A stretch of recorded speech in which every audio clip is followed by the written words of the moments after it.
So I want to call to order this meeting of the congregation and corporation known as Collegiate Presbyterian Church in Ames, Iowa. And let's begin with prayer. God, thank you for the opportunity to meet together this morning. Thanks for the chance to see each other's faces today and to rejoice in the fact that soon, hopefully, we'll be back together in regular in-person worship. Guide our meeting today, give us discernment and grace, and continue to remind us why we're here as a church, to serve the world, to serve others, not ourselves, and to find ways to show your compassion and your justice to those who so desperately need it. We pray special prayers today for those who are suffering after loss. They've lost people to COVID, and perhaps they've lost income and occupation. Help us to find out what we can do to help them as well. And remind us of your grace and your love. We ask in Christ's name. Amen. Amen. All right, we have the opportunity to receive our 2020 annual reports, and you should have seen those online today or even previous to today. And I know that our committee chair people are present at this meeting, so I want to, I remember what I wanted to do before was just ask Wayne if we had a quorum, and I think he said we did. Wayne, officially, we've got a quorum? We have a quorum. We have 48 connections right now, and some of those have two people, so we definitely have 42 members. All right, well, don't anybody leave. We don't want to go below our quorum, okay? So hang in here. We have our committee chair people here in case you have any questions. I'm going to ask you to do something. Everybody, would you please mute? Go ahead and put, there should be on the bottom right of your screen or somewhere like that, a mute button.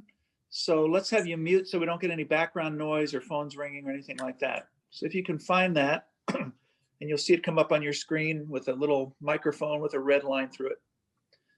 I appreciate that. All right, so as I said, we have committee chair people here, and they're ready to answer any questions that you might have about their individual annual reports. So let me just open it up, and please, if you want to make a comment, remember to unmute your microphone and then speak. So are there any questions or comments about anybody's annual reports that you'd like answered? I will mention that there was an update to the annual reports a few days after it was posted, so that there are two versions out there. They differ by one on the page numbers, so when we refer to things by page numbers, it may be one more or one less in some of your copies. Okay, thank you. Any comments or questions?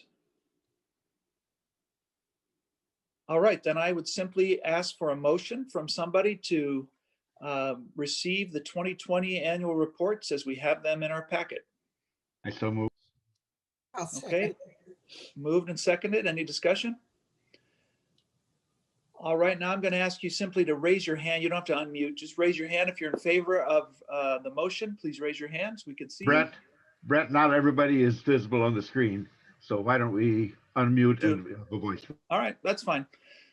Please unmute now. That's a good point, Wayne. We can't really see everybody necessarily. If you're in favor of the motion, as loudly as you can, please say yes. Yes. Yes. Yes. All opposed, please say no. All right, the 2020 annual report has been received. I'm going to turn it over to Wayne. He has approval of a couple minutes that we need to take care of. Wayne? Yes, the minutes are in the very back part of the session packet. The minutes from the February 9th annual meeting of the congregation last year, February 9th, and the minutes of October 8th, 2020, the special meeting to elect officers. Those have been reviewed and approved by the session, but they need to be approved by the congregation. So I would entertain a motion to the congregation approve these minutes. All right, I heard a motion. Is there a second? Second. Discussion? All right, unmute again. And if you're in favor of the motion, please say aye. Aye. Opposed, please say no. Okay, it is so ordered. Thank you. All right, now what we're going to do is we're we're going to actually move out of our meeting of the congregation officially into our meeting of the corporation. And Dean Howarth is the president of our corporation now, as the chair of the trustees. Dean, I'm just going to let you call that corporation meeting to order, and then Wayne's going to take care of another set of minutes. Jerry Prescott's going to give our treasurer's report, and we'll then move out of that section. So Dean, I'm going to turn it over to you for a second. Okay, call the meeting of the CPC Corporation together in session.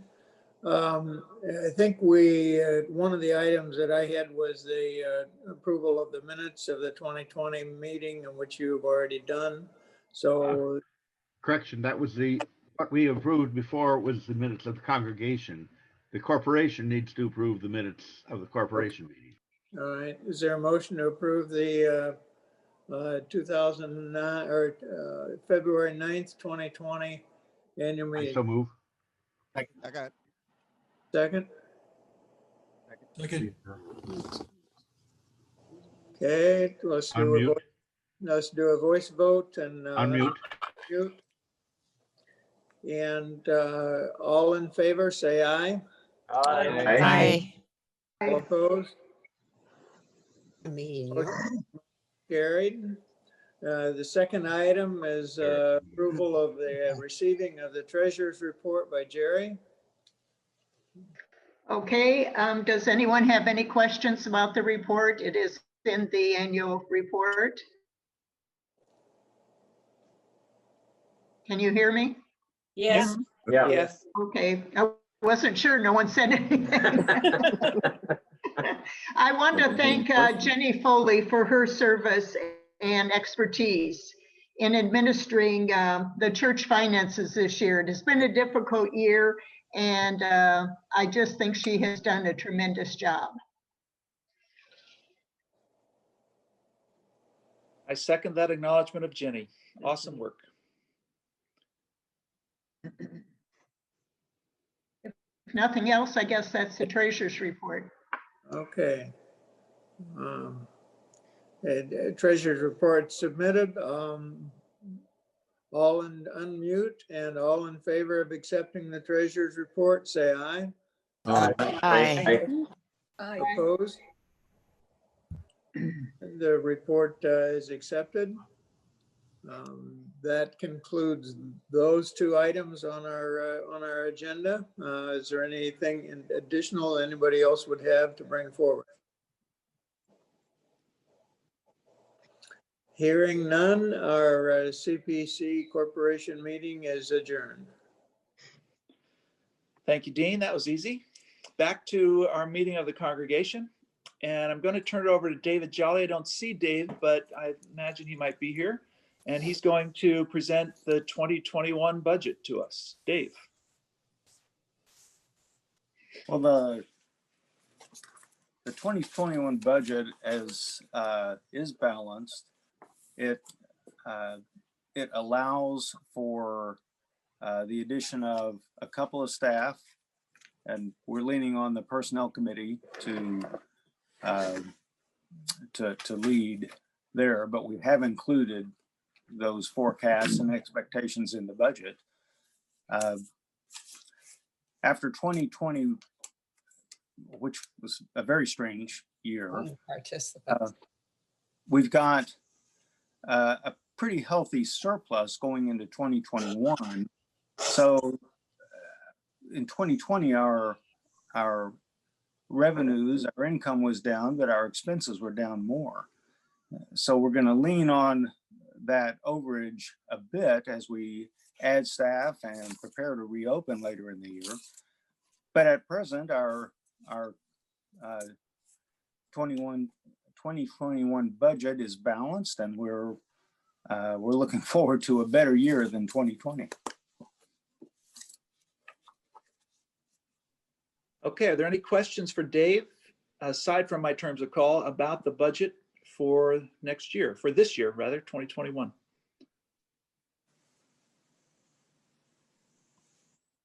Okay, Anita and I are going to exit for just a little bit.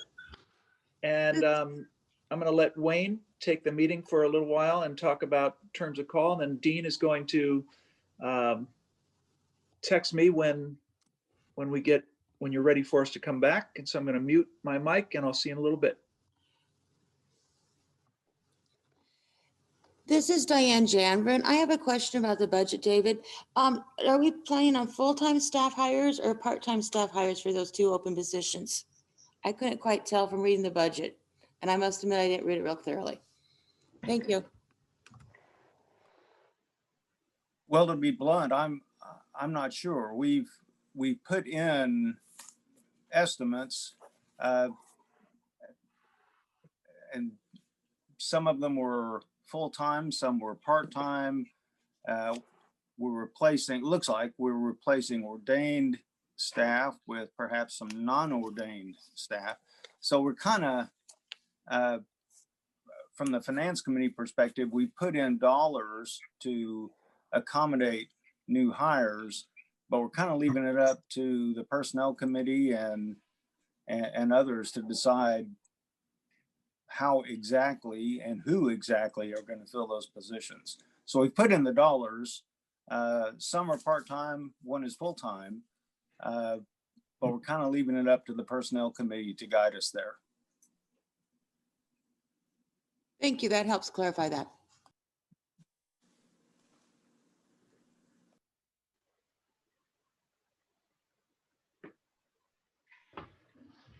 Is Jim Patton in here? I'm not spotting him on my screen right now.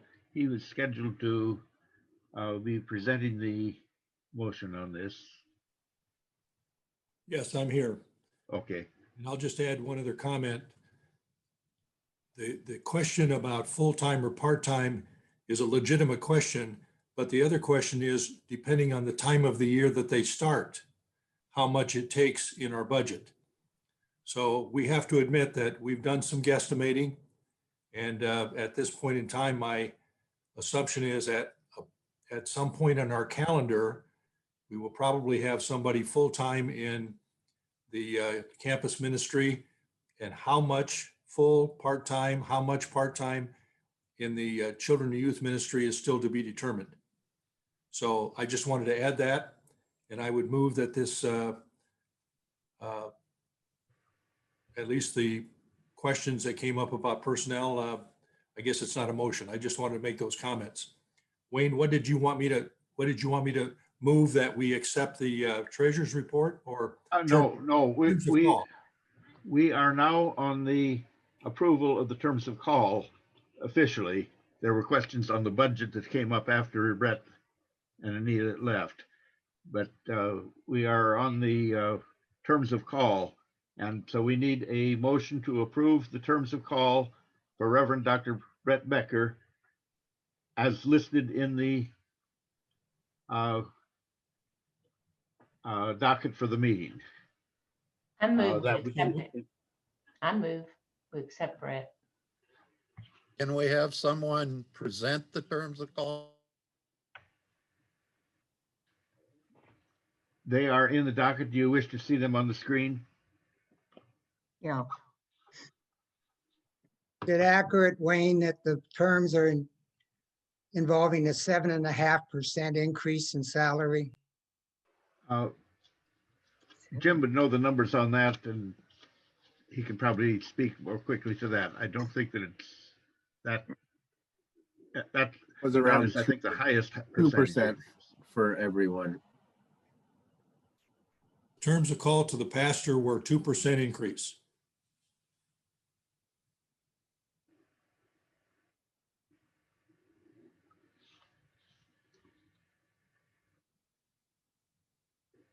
Jim, before we move on to the motion, I just want to make a personal comment.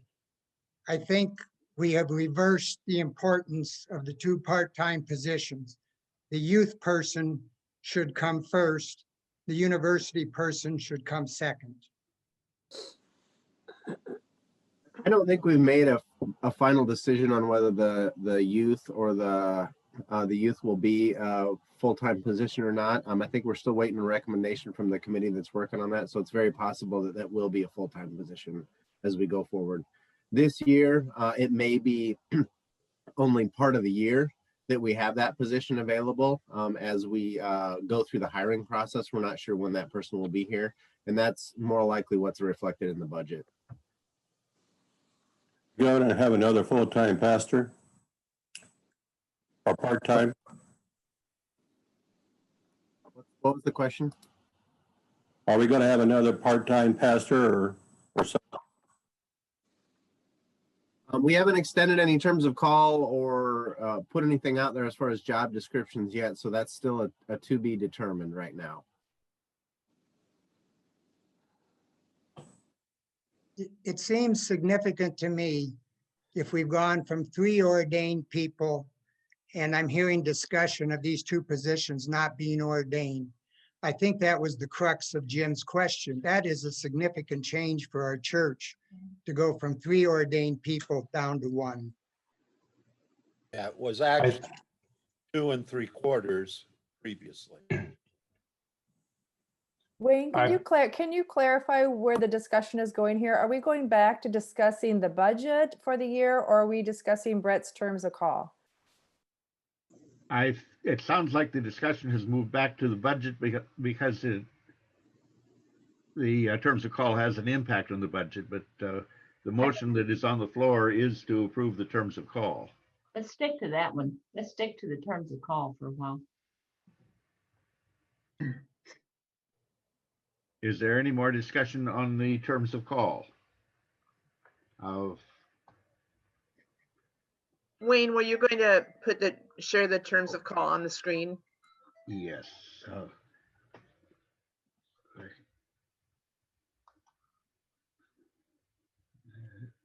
And I believe some of the rationale was that the projected inflation rate for 2021 is around 2.2%. And so the discussion was of increasing the salary by 2% to try to meet just the cost of living change here due to inflation. Do you see the docket now, which has the terms of call? No, you're on the docket. Yes, thank you, Wayne. The terms of call are in the docket under the resumed annual meeting of the congregation.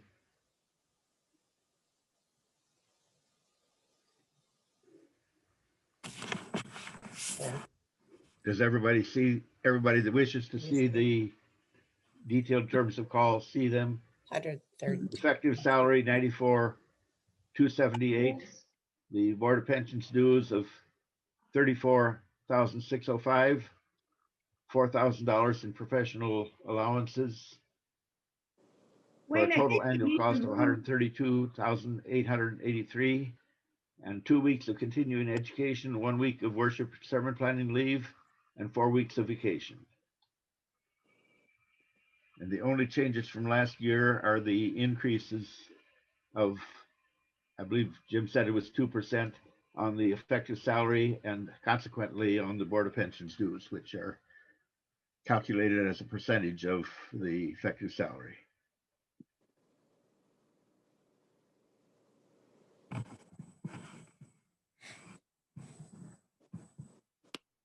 Are there any further questions?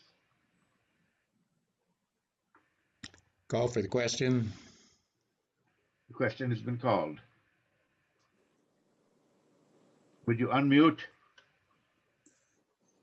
And those in favor respond yes. Yes. Yes. Those opposed respond no. The motion has passed. We can call Brett and Anita back to the meeting now. And we are on our way. Yeah, I think he has to do it, but Stop sharing. Yeah. Oh, thank you.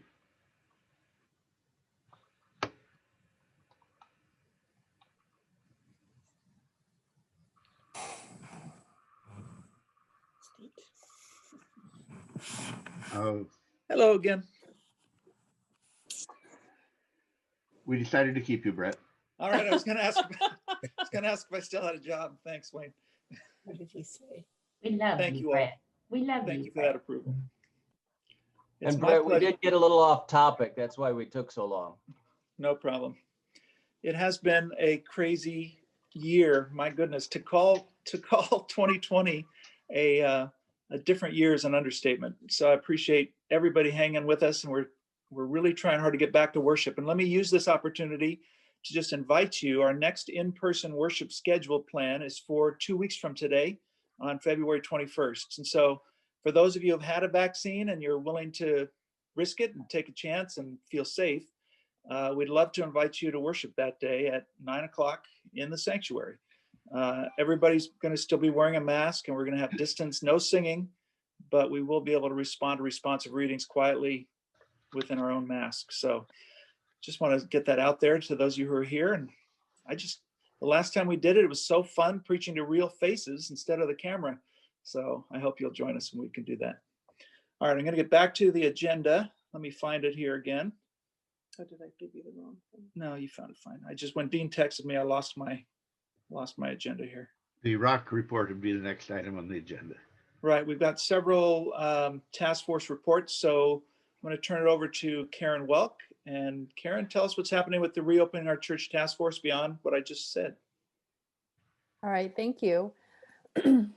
Well, we continue to meet on a regular basis about every other week now. And I guess I just wanted to take a moment, if I could, just to give a shout out of thanks to this wonderful team of people that have been working together for the past 10 months now, because they've done a lot of hard work and hard thinking, hard discussions about safely reopening the church for activities. So if you'll bear with me, I just want to read off the names of everybody serving on this committee as my thanks to them for their hard work. Susan Tucker, Diane Janvrin, Diane Patton, Jim Beloit, Terry Clark, Sheldon Spencer, Kayla Taylor, Katie Chop, Marianne Spalding, Matt Frericks, Nancy Hemphill, and Pastor Brett. So I really thank them for the work that they put in and just sticking with it, sticking by me, because when Brett asked last May if I would be willing to chair this committee, I thought it was a 6-week commitment. So, and probably some of the people on the task force thought so too. But I just want to know that it has been fun. It's been hard work, but we've been glad to serve in this role. As you know, that we've done several different things. One is just preparing the church building, and really kudos go out to the trustees, to Terry Clark, to Diane Janvrin, and to Jim Beloit for making those preparations, and to Katie, all the work she's done making signs and helping with our contact tracing. So the building is ready for people to enter it. We've also worked on communication. We put up a new banner on the northwest corner of the property, which has taken some abuse through the months and is kind of wind damaged. So we're going to have to rethink our signage as spring comes.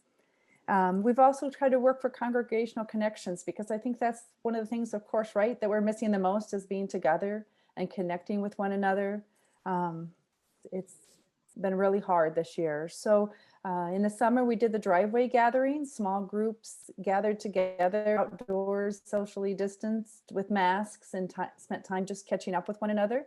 And maybe there'll be an opportunity to kind of re-engage those groups again as the weather gets nicer.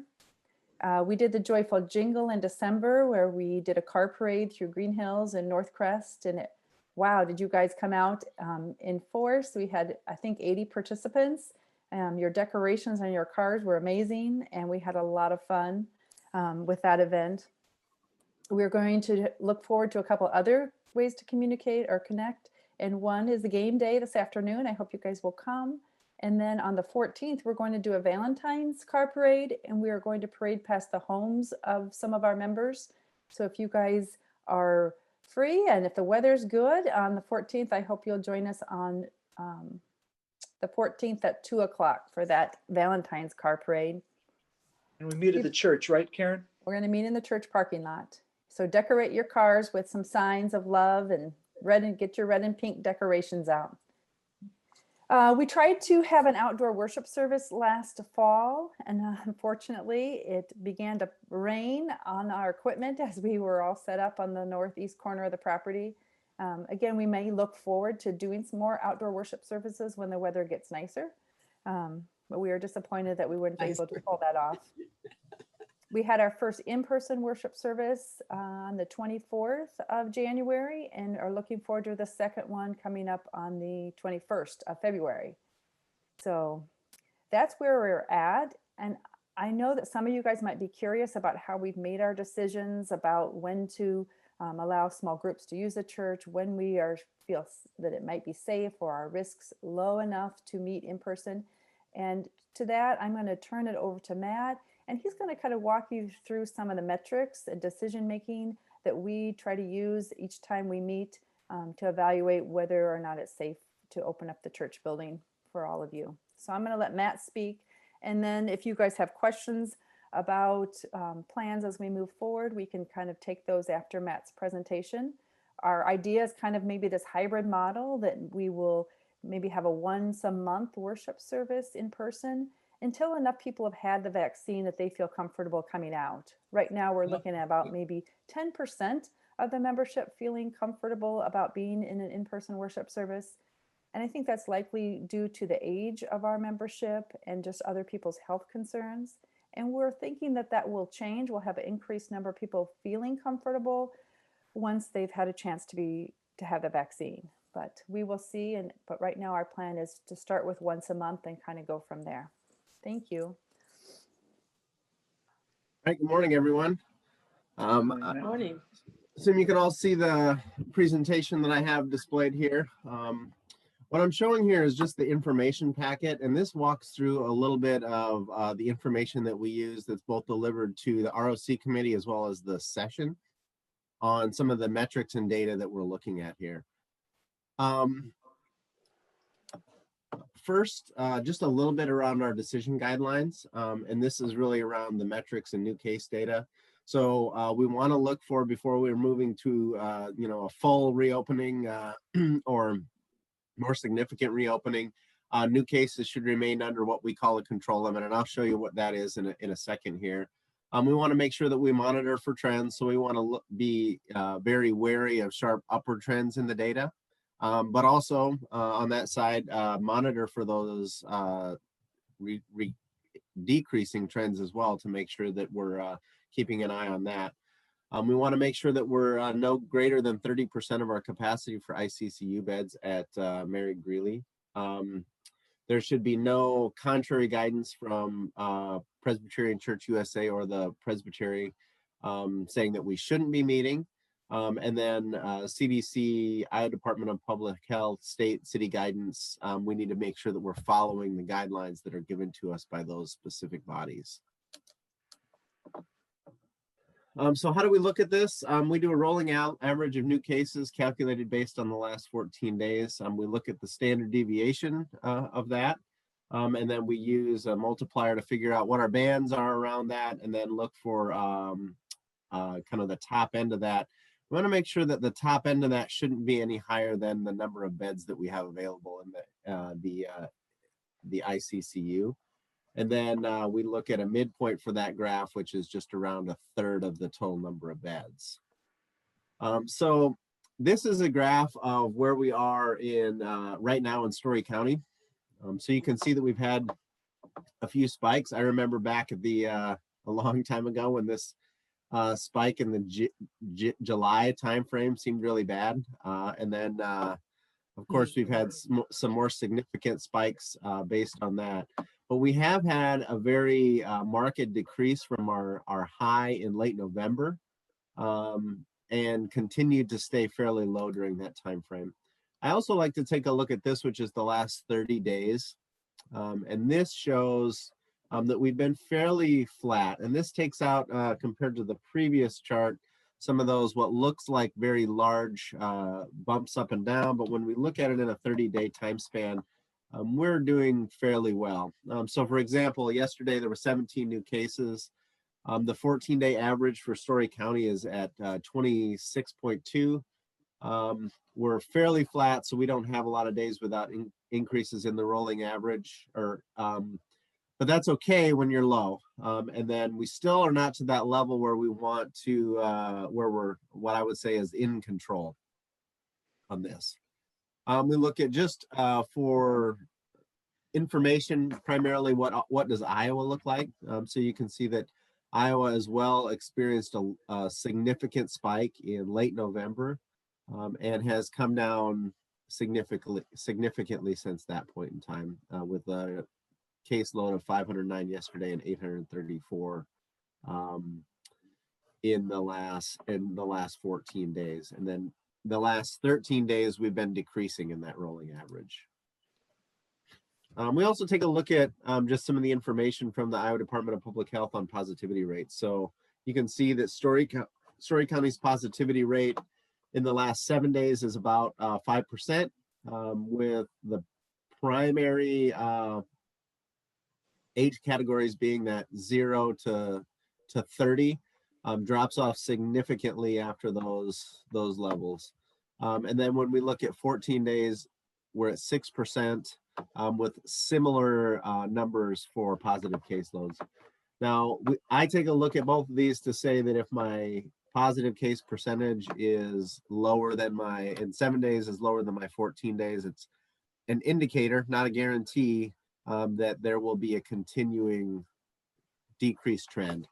These have actually stayed pretty close to each other recently. So you'll see a 5 and a 6% right now, but I expect them to hover around that kind of 5 to 6% going forward. Good news is we're about 2 weeks into the semester for Iowa State and haven't seen a significant increase so far. So I think we're doing very good from that standpoint. One thing that I added just for today that we haven't looked at too much in the past, but we'll start looking at going forward, is just vaccine delivery. And this is primarily because we've only seen this data start coming out from the state in the last few days here. Right now, Story County has administered about 8,000 doses of the vaccine, and there's about 2,300 folks that have had the complete series. So I've had both doses of that vaccine. So that's a little bit of the information that we take into guidelines. Lastly, we take a look at if there's any changes in governing body regulations. This is updated as of today. No specific restrictions from the Presbyterian Church. The state has lifted most of the restrictions on masking and in-person gatherings. The city still does have a mask ordinance in place. And the Iowa Department of Public Health pretty much points us to the guidelines and proclamations from the governor. All right. Questions or comments on that? I'm gonna stop sharing here. That's great. Any questions for Matt or for the ROC task force? Well, Matt is obviously our statistics guru. Matt, thank you so much for all the work you put in. And Karen gave thanks to her entire team, but Karen, you deserve thanks too. I think we should all appreciate Karen's commitment and her dedication to the task. See the little clapping going on. When you expect a 6 weeks assignment and you're already into about almost a year assignment, that deserves much kudos. So Karen, thank you for your love for the church. Thank you, Karen. We've got a couple other task forces to report. You may be wondering about what's happening with our positions of working with children and youth and also with collegians. So first we've got Dennis Vigil, who's going to give us an update on the TUMS task force, which again is the Transitional University Ministry Strategy Task Force. Dennis, are you around? Yep, I'm here. Okay, go for it. So I guess I just want to make a remark about something that came up in the other part of the meeting, and that is that you see TUMS has just recently finished its work and filed its final report with session. And that report will be discussed I'm at the February session meeting. And you'll notice the Yacht Committee, which is the one dealing with staffing children and youth, also has completed its work. And so having both of those reports together will allow session to be in a position to discuss overall staffing issues for CPC. So, you know, I just wanted to make that remark in response to one that we heard earlier, that really some of these decisions have not yet been made.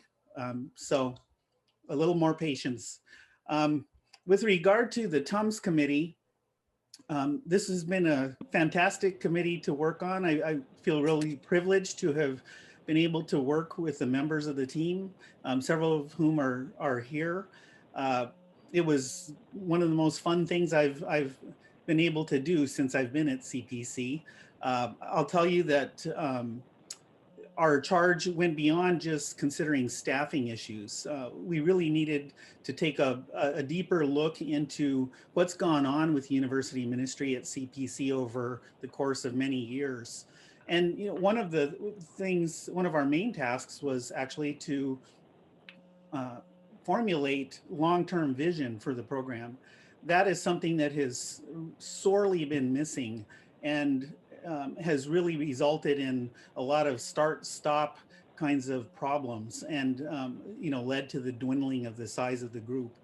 I will tell you that we spent a lot of time looking at other campus ministries, both church-based as well as parachurch organizations. We looked at the religious landscape at Iowa State University, and one of our main conclusions from that was there is definitely a need for a mainline Protestant student ministry presence on campus. That's very much lacking right now. The campus is dominated by conservative evangelical ministries, and we know that when mainline Protestant churches have put effort into building up student groups at ISU, they have met with success. And so, for example, the Wesley Foundation, which is associated with University Methodist, was able to grow their group from 5 core members to 50 in the short span of 3 years. And in our discussions with the person who's in charge of that program, there's plenty more appetite for that. And that's because there are many university students who are seeking social interactions, a place of belonging. Many come from some church background, but the groups that have been most aggressive in recruiting those people have been the conservative evangelical groups. And many of those students may not be comfortable always with the perspectives and views of those groups, but they find that there's a group of friends where they can be accepted. And that's something very critical to understand. One of the key issues in terms of campus ministry is being on campus, not sitting back and just simply welcoming people to the church. The approach needs to be much more getting onto the campus, holding meetings on campus, and so on. So these are the kinds of things that you'll be able to read about when you see the full final report. With respect to staffing, what we found is that at this point in the where we are with campus ministry, what's really needed is not somebody who's ordained. We need a go-getter who really has the skill sets and the characteristics, to the outgoing personality, to build up the group to a critical size, which we believe, just based on going after the students that come out of PCUSA background, we should be able to have that group built up to 25 students in short order with aggressive recruiting. From that point on, we believe that the group actually has a potential to grow much larger. It will take a change in perspective on how we do things. We do not need to be so pastor oriented in that ministry. We need an ethic of it being having student leadership, and staff would then focus on training student leaders. as that will be kind of a paradigm change for CPC and how we do things. So what we're really looking for in initial staffing here would be a young person. We don't need them to be ordained. It could be somebody maybe who's even considering going into the ministry, would like a little church experience. There are pools of people that we haven't traditionally recruited from. And so we think that at relatively low cost, we could recruit a lay person with the skill set to nucleate this critical size group. But we think that person needs to be full-time to do that. And so what you saw reflected in that budget was an estimate of a full-time salary for half a year. So with that, I will open it up for questions.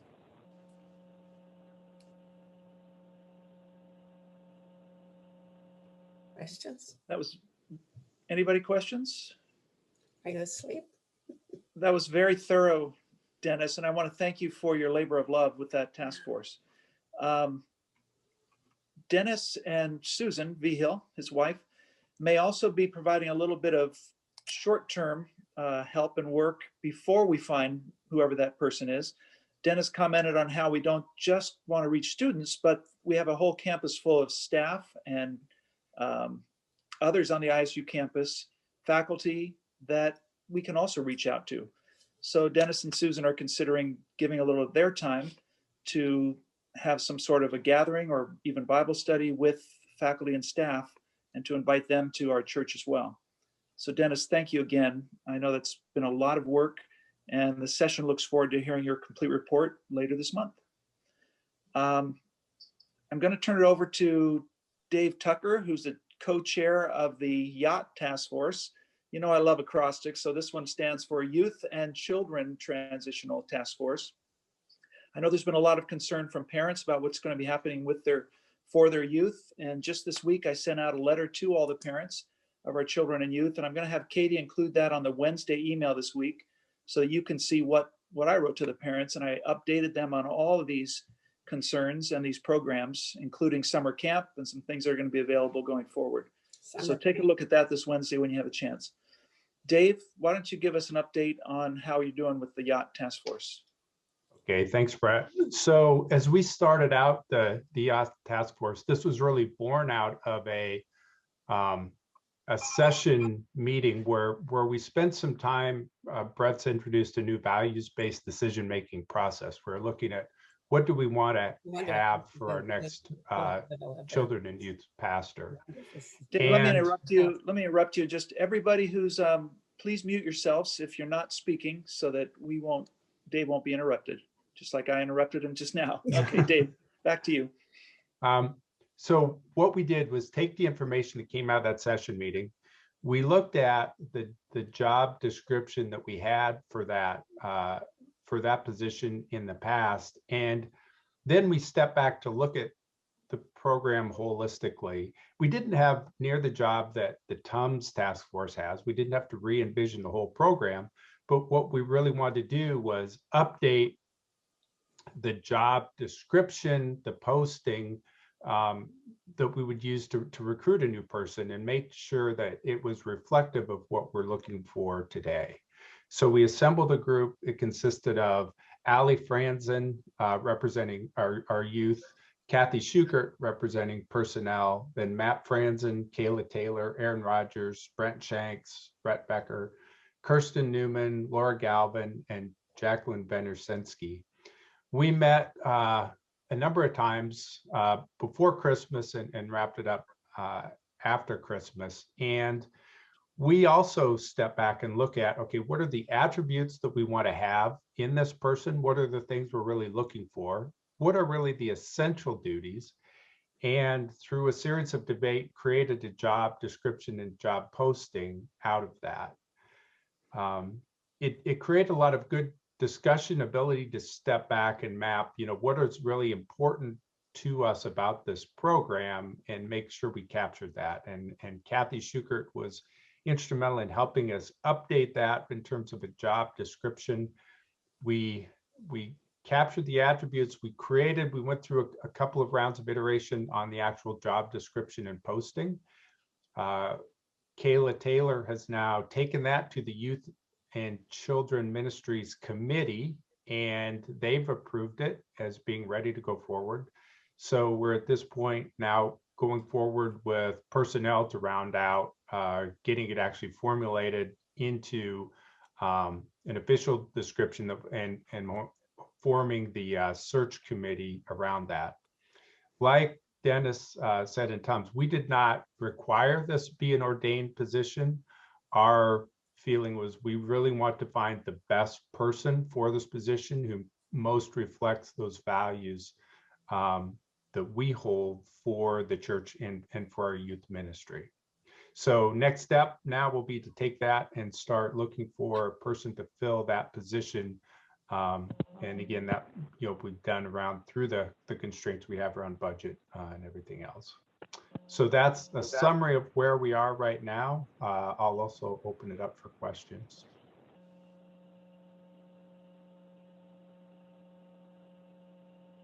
Okay.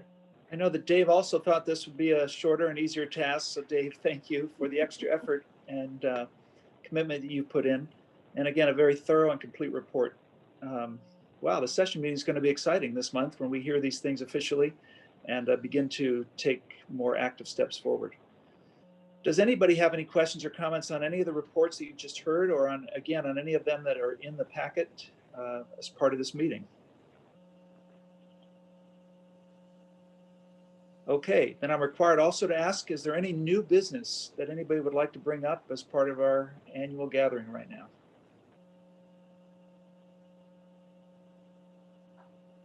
Okay, then let me tell you what we're going to do.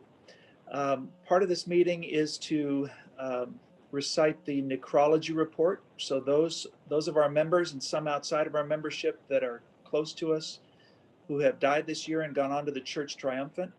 I'm going to, in a moment, I'm going to ask us to have a moment of silence, and I'm going to just slowly read through those names. There's about 10 or so. And in your hearts, please remember them and their time with God right now, and their families, those they left behind. Be in prayer for them as they struggle with their loss and with their grief. And then when I've finished those names, I'm going to recite the Lord's Prayer. I'm not going to ask you to recite it along with me because it gets confusing to listen to all that, but please pray in your heart, and that will be the closing prayer for our meeting, and then we'll adjourn. Any questions before we do that? All right, let's go to a time of silence and prayer. Let's pray. God, in our loss and in our grief this year, we remember those who have served the church faithfully and those others that were close to us who have passed from our presence this year. They're now with you, and they're enjoying an eternity of bliss and enjoyment with you in your presence. We pray for those also who are remaining in their lives.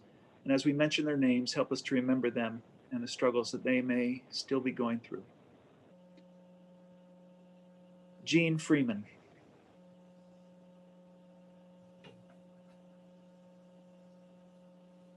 Mary Jo Brearley.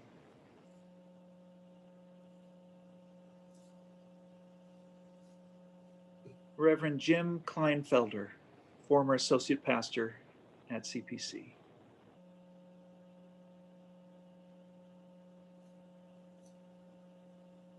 Ginny Richards. Jenny Richards here. E.T. Taylor.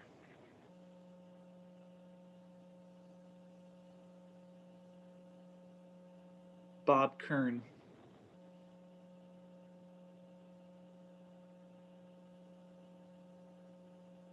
Georgianne Matthews.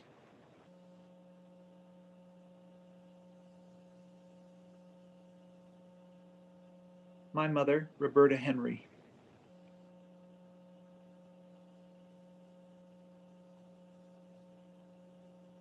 Doris C. Kerr Moore. Doris Moore.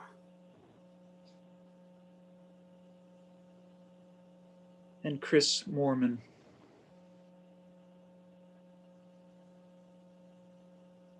Keep them in your eternal grace, O God, until we meet them again in paradise. Our Creator, who art in heaven, hallowed be thy name. Thy kingdom come, thy will be done, on earth as it is in heaven. Give us this day our daily bread, and forgive us our debts as we forgive our debtors. And lead us not into temptation, but deliver us from evil. For thine is the kingdom, and the power, and the glory forever. Amen. Everybody, thank you for attending this virtual meeting. Next year, in person, all right? And I want to say, I hope that I'll see you at 3 o'clock at the CPC game day. If not, we'll see you online and hopefully in worship on February 21st. Have a good afternoon.